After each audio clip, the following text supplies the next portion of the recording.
মঙ্গল এমন একটি গ্রহ যাকে পৃথিবীর সাবস্টিটিউট ভাবা হয়, তাই মঙ্গলকে বসবাসের উপযোগী করতে বিজ্ঞানীদের জল্পনা কল্পনার শেষ নেই। এজন্য যুগ যুগ ধরে চলে আসছে এই গ্রহকে নিয়ে গবেষণা।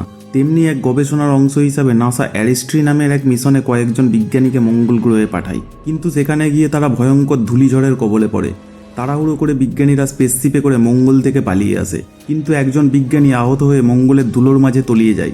সবাই ভেবে নেয় সে মারা গিয়েছে, কিন্তু মিরাক্কেল ঘটিয়ে এ যাত্রায় সে বেঁচে যায়। কিন্তু কতদিন সে সার্ভাইভ করতে পারবে? মঙ্গল গ্রহটি তখনও মানুষের বড্ড অচেনা। সেখানে নেই কোনো জলের উৎস, নেই কোনো প্রাণ বা উদ্ভিদের অস্তিত্ব, সর্বদা শুষ্ক অস্বাস্থ্যকর জলবায়ু। তবুও সব প্রতিকূলতা জয় করে বিজ্ঞানীটি 564 দিন মঙ্গল গ্রহে টিকে থাকে। কিন্তু কিভাবে, সেই গল্পই আজ আপনাদের শোনাবো। তাহলে দেরি না করে শুরু করি দ্য মার্শাল সিনেমার গল্প। মুভির শুরুতেই আমরা দেখি 1935 সালে নাসা মঙ্গল অভিযানের জন্য অ্যারিস্ট্রি মিশন লঞ্চ করেছে। হারমিস নামের স্পেসক্রাফটে চড়ে 6 জন বিজ্ঞানী মঙ্গলের অরবিটাল স্টেশনে পৌঁছায়। তারপরে তারা ম্যাপ মানে মঙ্গল গ্রহের জন্য বানানো স্পেস যানে চড়ে মঙ্গলের অ্যাসিডালিয়া প্ল্যানিসিয়া নামক স্থানে ল্যান্ড করে। তাদের মধ্যে কমান্ডিংয়ের দায়িত্বে ছিল ক্যাপ্টেন লুইস, আর বাকিরা হলো মিলিটারি সদস্য মেজর রিক মার্টিনেজ এবং মেজর অ্যালেক্স ভূগোল, রসায়নবিদ ডক্টর ক্রিস বেক, উদ্ভিদ বিজ্ঞানী মার্ক ওয়াটনি এবং কমিউনিকেশন এক্সপার্ট বেথ জেহানসন। যাই হোক, বিজ্ঞানীদের মঙ্গলে আসার 18 দিন হয়ে গেছে, তাদের তেমন কোনো সমস্যা হয়নি। 18তম দিনে নাসার অ্যারিস্ট্রি মিশনের বিজ্ঞানীরা বেশ আনন্দ হাসি তামাশার সাথেই মঙ্গল গ্রহের বিভিন্ন পদার্থের স্যাম্পল কালেক্ট করছিল। সবকিছু প্রতিদিনের মতো স্বাভাবিকই চলছিল, কিন্তু হঠাৎ করে কমিউনিকেশন এক্সপার্ট জেহানসেন স্যাটেলাইটের র্যাডারে এমার্জেন্সি অ্যালার্ট দেখতে পাই। সেখানে একটা সাংঘাতিক ঝড়ের পূর্বাভাস দেখা যাচ্ছিল। কিছুক্ষণের মধ্যেই 1200 কিলোমিটার ব্যাস বিশিষ্ট একটা ধুলোর ঝড় তাদের ওপর আছড়ে পড়তে চলেছে, যা মুহূর্তের মধ্যেই তাদের ম্যাপকে দুমড়ে মুচড়ে দিতে পারে। জেহানসন দ্রুত ব্যাপারটা কমান্ডার লুইসকে জানায়। কমান্ডার লুইস ম্যাপে ঢুকে ঝড়ের গতিবিধি দেখে সকল ক্রু মেম্বারদের মিশন বন্ধ করে দেওয়ার নির্দেশ দেয়। তারপরে তারা সিদ্ধান্ত নেয় তারা এখন মঙ্গল ছেড়ে চলে যাবে। ততক্ষণে তাদের উপরে ঝড়ের প্রভাব শুরু হয়ে গিয়েছে। ক্রু মেম্বারেরা দ্রুত ম্যাপে উঠে পড়েছিল, কিন্তু এই সময় একটা দুর্ঘটনা ঘটে যায়। উদ্ভিদ বিজ্ঞানী মার্ক ওয়াটনি একটা কমিউনিকেশন ডিস অ্যান্টেনার সাথে ধাক্কা খেয়ে ঝড়ের মধ্যে হারিয়ে যায়। কমান্ডার লুইস কিছুক্ষণ তাকে খোঁজার চেষ্টা করে, তাছাড়া ধুলো ঝড়ের কারণে বাইরে কিছুই দেখা যাচ্ছিল না, আর পরিস্থিতি খুবই ক্রিটিক্যাল হয়ে পড়েছিল। তাই কমান্ডার লুইস পাইলট মার্টিনজেকে ম্যাপ স্টার্ট করে আর্মি স্পেসক্রাফটের সাথে জয়েন করতে নির্দেশ দেয়। মিশন ইনকমপ্লিট রেখেই তাদের পৃথিবীতে ফিরে আসতে হবে। প্রিয় সহকর্মীকে বাধ্য হয়ে ফেলে রেখেই তারা মঙ্গল থেকে প্রস্থান করে, কিন্তু তাদের আর কিছুই করার ছিল না। ক্যালকুলেশন অনুযায়ী এই ধূলিঝড়ের মাঝে ওয়াটনি সর্বোচ্চ 1 মিনিট সার্ভাইভ করার ক্ষমতা রয়েছে, তাই সবাই ধরে নেয় ওয়াটনি মারা গেছে। এমনকি সকালে নাসা অথরিটির ডিরেক্টর ডক্টর স্যান্ডাটর্স প্রেস কনফারেন্সে ডেকে নিউজটা সবাইকে জানিয়েও দেয়। কিন্তু ততক্ষণে একটা মিরাক্কেল ঘটে যায়। ওয়াটনি এই ঝড়ের মধ্যেও কোনোভাবে সার্ভাইভ করে যায়। সে জ্ঞান ফিরতেই দেখে তার পেটের মধ্যে অ্যান্টেনার একটা রড ঢুকে আছে। সে দ্রুত তাদের হাবে মানে অ্যাস্ট্রোনটদের স্পেসে থাকার জন্য যে স্পেশাল ঘর বানানো হয় সেটাতে ঢুকে পেটের ক্ষতটাকে ট্রিটমেন্ট করে। তারপর ছেড়ে যাওয়া মেন স্পেসক্রাফট এবং পৃথিবীতে নাসা অথরিটির সাথে যোগাযোগ করার চেষ্টা করে, কিন্তু ঝড়ের কারণে পুরো কমিউনিকেশন সিস্টেমই ধ্বংস হয়ে গেছে। তাই সে যে বেঁচে আছে এই নিউজটা কাউকে পাঠানো সম্ভব হচ্ছিল না। তবুও ওয়াটনি তার মনের কথাগুলো রেকর্ড করে রাখছিল, কারণ সে জানে এই মুহূর্তে সে বেঁচে থাকলেও বেশি দিন তার পক্ষে সার্ভাইভ করা সম্ভব হবে না। ওয়াটনি চিন্তিত ছিল, কারণ এই মুহূর্তে নাসা যদি তার বেঁচে থাকার ব্যাপারে জানে, তবুও নাসার পরবর্তী উদ্ধার মিশন এখানে আসতে আসতে অন্তত 4 বছর সময় লাগবে। কিন্তু তাদের এই হাবটা যেভাবে ডিজাইন করা হয়েছে তাতে এটা গ্র্যাভিটির চাপ সহ্য করে আর 31 দিন পর্যন্ত টিকে থাকতে পারবে। এছাড়া যদি অক্সিজেনেটর নষ্ট হয়ে যায় তাহলে দম বন্ধ হয়ে সে মারা যাবে, আর যদি ওয়াটার রিক্লাইভার নষ্ট হয়ে যায় তাহলে সে পিপাসায় মারা যাবে। আর যদিও বা আর একটা মিরাক্কেল ঘটিয়ে এই বিপদগুলো থেকে সে বেঁচে যায়, তবুও সে খাদ্যের অভাবে মারা যাবে। 4 বছর টিকে থাকার মতো পর্যাপ্ত খাদ্য তার কাছে নেই। এইসব নিয়ে দুশ্চিন্তা করেই ওয়াটনি 2-3 দিন পার করে দেয়।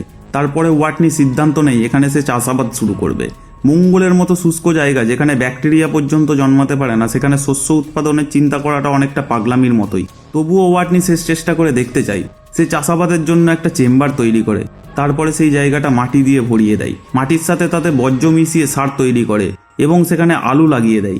কিন্তু আলু উৎপাদনে প্রচুর জলের প্রয়োজন, তাই ওয়াটনি আরেকটা থিওরি কাজে লাগায়। সে সোলার প্যানেলগুলো ঠিকঠাক করে, তারপর তাদের জ্বালানি থেকে হাইড্রোজেন বের করে নেয়।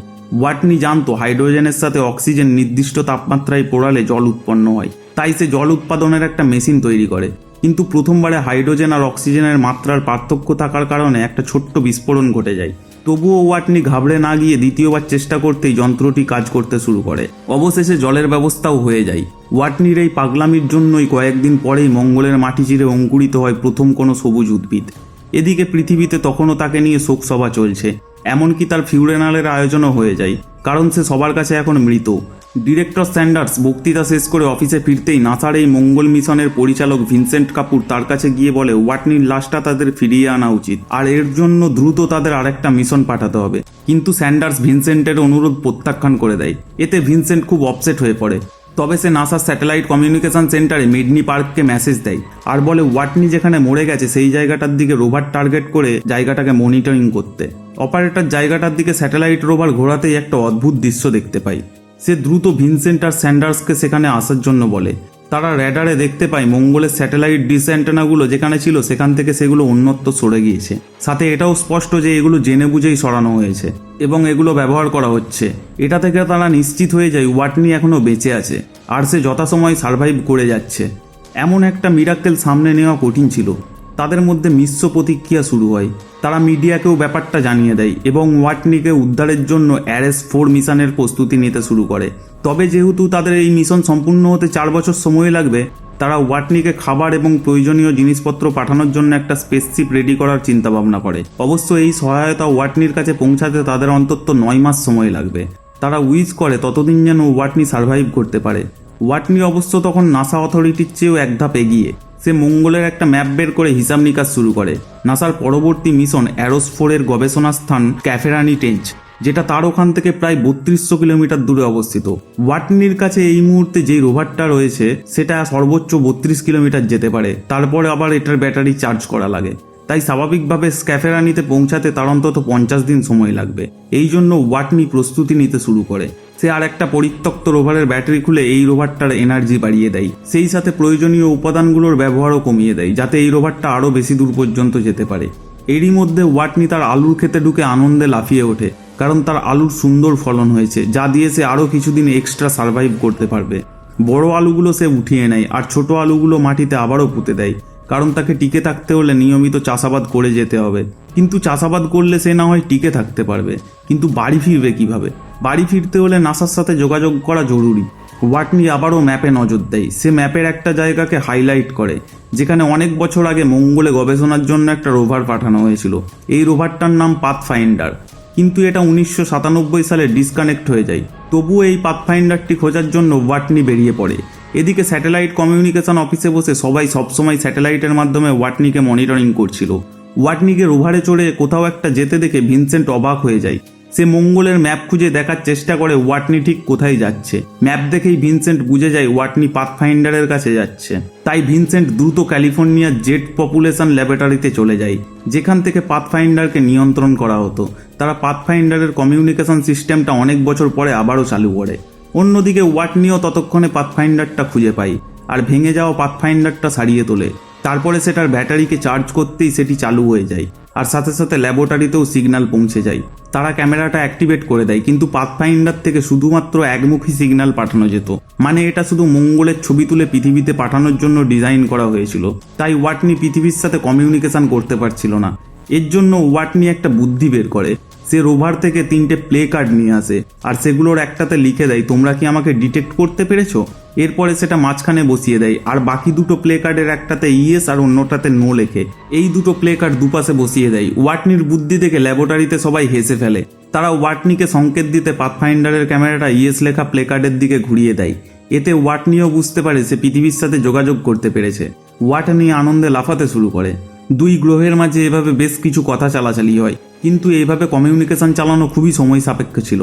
তাই নাসা ওয়াটনির কাছে পাথফাইন্ডারের কমিউনিকেশনের একটা হ্যাকিং কোড পাঠায়, যার মাধ্যমে অবশেষে ওয়াটনি নাসার সাথে পুরোপুরিভাবে কমিউনিকেশন স্থাপনে সফল হয়। নিজের পরিস্থিতি জানিয়ে ওয়াটনি ভিনসেন্টকে জিজ্ঞাসা করে তার সহকর্মীরা বেঁচে থাকার ব্যাপারে জানে কিনা। ভিনসেন্ট বিব্রত হয়ে উত্তর দেয় তারা এখনো বাকি 5 জন ক্রু মেম্বারকে তার বেঁচে থাকার ব্যাপারটা জানায়নি, যাতে তাদের গবেষণাতে কোনো প্রভাব না পড়ে। এটা শুনে ওয়াটনি বেশ রেগে যায়। সে ফার্স্টেশনে গালি দিয়ে কথা বলা বন্ধ করে দেয়। মঙ্গল থেকে মেন স্পেসক্রাফট হারমিসে করে বাকি 5 জন ক্রুর প্রস্থান করার 4 মাস কেটে গিয়েছে। এতদিন পরে তাদের কাছে জরুরি নোটিফিকেশন আসে। মিচ হ্যান্ডারসন নামের এক নাসা অথরিটির মেম্বার ভিডিও ফুটেজ পাঠিয়ে তাদের জানিয়ে দেয় তাদের সহকর্মী ওয়াটনি এখনও বেঁচে আছে। এটা শুনে সবাই আপসেট হয়ে যায় আর নিজেদের অপরাধী ভাবতে শুরু করে, কারণ তারা তাদের প্রিয় সহকর্মীকে ফেলে রেখেই স্বার্থপরের মতো পালিয়ে এসেছে। কিন্তু এই মুহূর্তে তাদেরও কিছু করার নেই, কারণ তাদের স্পেসক্রাফট এখন মঙ্গলের বিপরীত অর্থাৎ পৃথিবীর অভিমুখে এগিয়ে চলেছে। তারা এখন স্পেসক্রাফটটা চাইলেও ঘুরিয়ে নিতে পারবে না, তাই হতাশায় তারা কেঁদে ফেলে। এদিকে মঙ্গলে ওয়াটনির হাবেও ঘটে যায় একটা অপ্রত্যাশিত ঘটনা। ওয়াটনির নতুন আলুর গাছগুলো প্রায় পরিণত হয়ে এসেছিল। হঠাৎ রাতে একটা যান্ত্রিক বিস্ফোরণ ঘটে যায় আর হাবের এক সাইড ধ্বংস হয়ে যায়। সেই সাথে তার এত কষ্ট করে বানানো শস্য চেম্বারটাও ধ্বংস হয়ে যায়। এখানে আর কোনো চাষাবাদ করা যাবে না, জায়গাটা একেবারে নষ্ট হয়ে গিয়েছে। এই ঘটনায় ওয়াটনি খুবই ভেঙে পড়ে, কারণ তার খাদ্যের একমাত্র যোগান এখান থেকেই আসতো, অথচ সেটাও আজ বন্ধ হয়ে গেল। ওয়াটনি ব্যাপারটা নাসা অথরিটিকে জানায়। অথরিটি তাকে সাজেশন দেয় সে যেন 3 বেলার খাবার 1 বেলা করে খায় আর একদিনের খাবারে 3 দিন পর্যন্ত চালিয়ে নেয়। এভাবে তার মজুদ থাকা অবশিষ্ট খাবার শেষ হওয়ার আগেই নাসা তার কাছে খাদ্য পৌঁছে দিতে পারবে। ওয়াটনিও সেই মতো নিজের অবশিষ্ট মজুদ খাবারের পাই টু পাই হিসাব রাখতে শুরু করে। সেই সাথে প্লাস্টিক ব্যাগ, টেপ আর গ্লু দিয়ে সে কোনো রকমে হাবের ধ্বংস হওয়া সাইডটা মেরামত করে।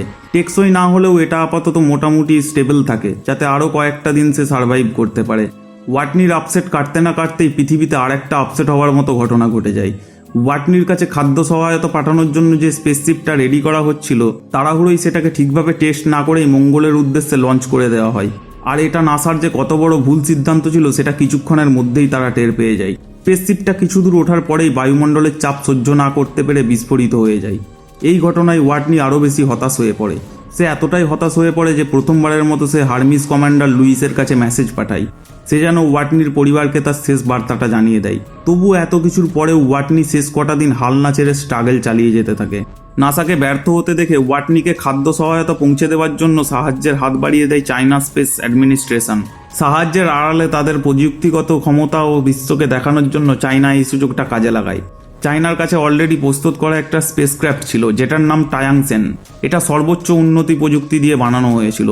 সিএনএস অথরিটি নাসার সাথে যোগাযোগ করে এবং নাসার অথরিটিও একসাথে কাজ করতে রাজি হয়ে যায়।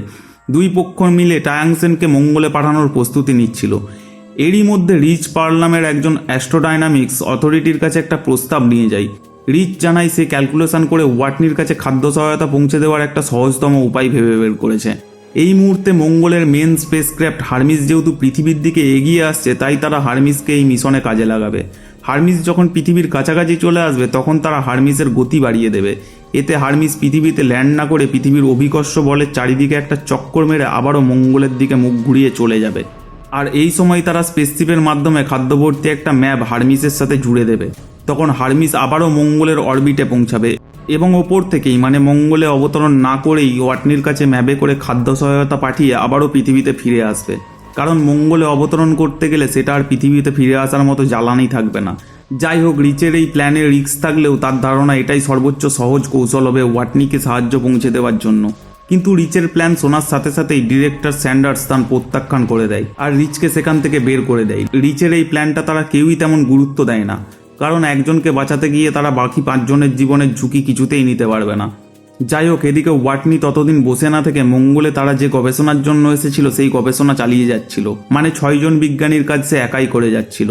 আর এক পর্যায়ে তাদের অসমাপ্ত গবেষণাটা ওয়াটনি একাই সফলতার সাথে শেষ করে। অন্যদিকে রিচ নাসার কাছে রিজেক্ট হয়ে তখনও থেমে থাকেনি। সে হারমিসের ক্যাপ্টেন লুইসের কাছে একটা মেল পাঠায়, সেখানে ওয়াটনির কাছে পৌঁছানোর এই প্ল্যানটা জানিয়ে দেয়। প্ল্যানটা শুনে প্রথমে তারা একটু দ্বিধাবোধে পড়ে যায়, কারণ এই কাজে নাসার কোনো সমর্থন ছিল না। তারা যদি রিচের প্ল্যান অনুসরণ করে তাহলে নাসার রুলসের বিরুদ্ধে যাওয়া হবে। তবুও আলোচনার পর তারা 5 জন ক্রু মেম্বার সিদ্ধান্ত নেয় তারা ওয়াটনির কাছে ফিরে যাবে। তারা জানে এই সিদ্ধান্তটা অনেকটা মৃত্যুকে বরণ করে নেওয়ার মতোই, কারণ এমনটা করতে গেলে তাদের আরও 900 দিন মহাকাশেই থাকতে হবে। তাছাড়া সামান্যতম ভুল হলেই তারা সবাই মারা যাবে। তবুও তারা প্রিয় সহকর্মীকে ফিরিয়ে আনার জন্য প্রতিজ্ঞাবদ্ধ। হারমিস থেকে ওয়াটনিকে প্ল্যানের ব্যাপারে জানানো হলে ওয়াটনি প্ল্যানে কিছু চেঞ্জ আনে। সে জানায় মঙ্গলে তারা একটা এক্সট্রা ম্যাপ ফেলে রেখে গেছে, তাই হারমিস যখন মঙ্গলের অরবিটে ঢুকবে তখন ওয়াটনি এই ম্যাপ নিয়ে উপরের দিকে উঠে যাবে। তারপরে সে হারমিসের সাথে সরাসরি সংযুক্ত হবে। তখন ক্রু মেম্বাররা তাকে ম্যাপ থেকে ফার্মেসিতে নিয়ে যাবে। এতে সে আবারও তাদের সাথে মিলিত হবে এবং একসাথে পৃথিবীতে ফিরে আসতে পারবে।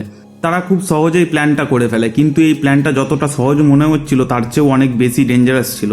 এতে ওয়াটনির উদ্ধার হওয়ার থেকে মৃত্যুর ঝুঁকি অনেক বেশি ছিল। তবুও তারা এই রিস্কটা নেওয়ার সিদ্ধান্ত নেয়। প্ল্যান মতো কমান্ডার লুইস পৃথিবীতে ল্যান্ড করার বদলে আবারও অভিকর্ষ বলয় ঘুরিয়ে মঙ্গলের দিকে যাত্রা শুরু করে। হারমিসের অ্যাস্ট্রোনটদের এমন সিদ্ধান্তে নাসা এবং সিএনএন হকচকিয়ে যায়। তারাও তাদের স্পেসক্রাফট টায়াংসেন লঞ্চ করে দেয়, কারণ তারা ধরেই নিয়েছিল ওয়াটনি বাঁচুক বা না বাঁচুক হারমিসের বাকি ক্রু মেম্বাররা এবার নির্ঘাত মারা যাবে। তাই ব্যাকআপ হিসাবে তারা টায়াংসেনকে পাঠিয়ে দেয়। এদিকে ওয়াটনিও তার দিক থেকে সব রকম প্রস্তুতি নিয়ে ফেলে।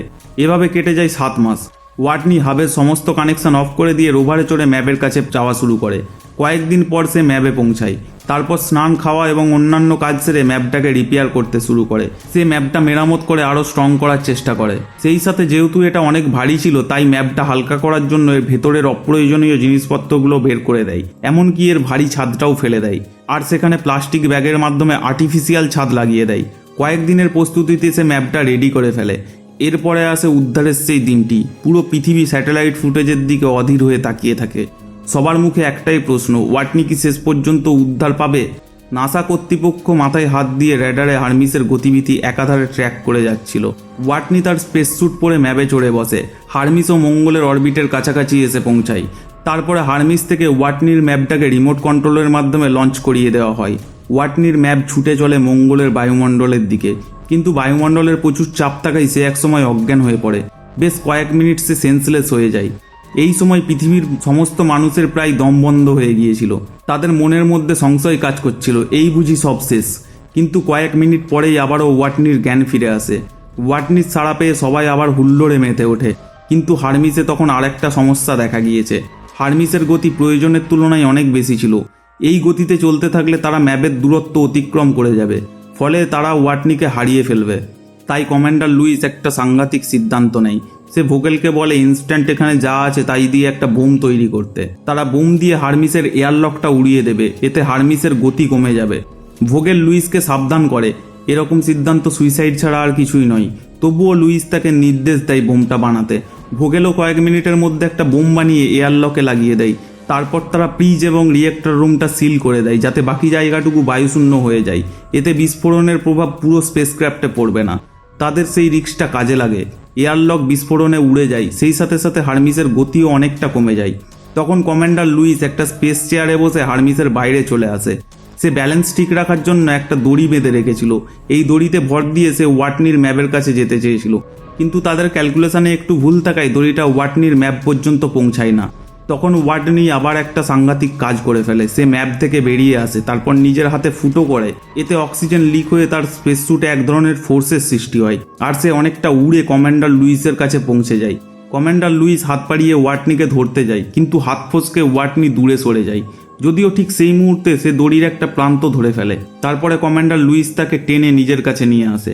তখন হারমিস থেকে তাদের দুজনকে টেনে ভেতরে নিয়ে যাওয়া হয়। সহকর্মীদের কাছে ফিরতে পেরে ওয়াটনি যেন আবার পুনর্জন্ম পায়। এদিকে পৃথিবীতে বয়ে গেল মানুষের মাঝে উৎসবের ঝড়। নাসার ক্রু মেম্বাররা এক অসম্ভব কাজকে সম্ভব করে দেখিয়েছে। দুনিয়ার ইতিহাসে সবচেয়ে সাংঘাতিক রেস্কিউ অভিযান ঘটে গেল। এই ইতিহাসে সাক্ষী হতে পেরে সবার মাঝে আনন্দের বাঁধ ভেঙে পড়ে। ওয়াটনি এবং বাকি ক্রু মেম্বারদের বরণ করে নেওয়ার জন্য পৃথিবীবাসী দিন গুনতে শুরু করে। কয়েক মাস পরে হারমিস সফলভাবে 6 জন বিজ্ঞানীকে নিয়ে পৃথিবীতে ল্যান্ড করে। তারপর কেটে যায় কয়েক বছর। নাসা মঙ্গল অভিযানের জন্য অ্যারেস্ট 5 মিশন লঞ্চ করতে চলেছে। মিশন লঞ্চের আগে ওয়াটনি অ্যাস্ট্রোনট কোঅর্ডিনেট প্রোগ্রামে গিয়ে নতুন ক্রু মেম্বারদেরকে তার মঙ্গলে কাটানো দুর্বিষহ দিনগুলোর গল্প শোনায়। পুরো প্ল্যানেটে সে একা একটা প্রাণী, তবুও সে প্রতিবন্ধকতার কাছে হেরে যায়নি। শুষ্ক লালচে মাটির গ্রহে ফসল ফলিয়েছে, জাগিয়ে তুলেছে প্রাণের অস্তিত্ব। আর মুভিটাও এখানেই শেষ হয়ে যায়। তো আজকের গল্পটি কেমন লাগলো তা কমেন্ট করে অবশ্যই জানাবেন। ভালো লাগলে একটা লাইক করে দেবেন। আর এরকম আরও গল্পের জন্য আমাদের চ্যানেলটি সাবস্ক্রাইব করে আমাদের পাশে থাকুন।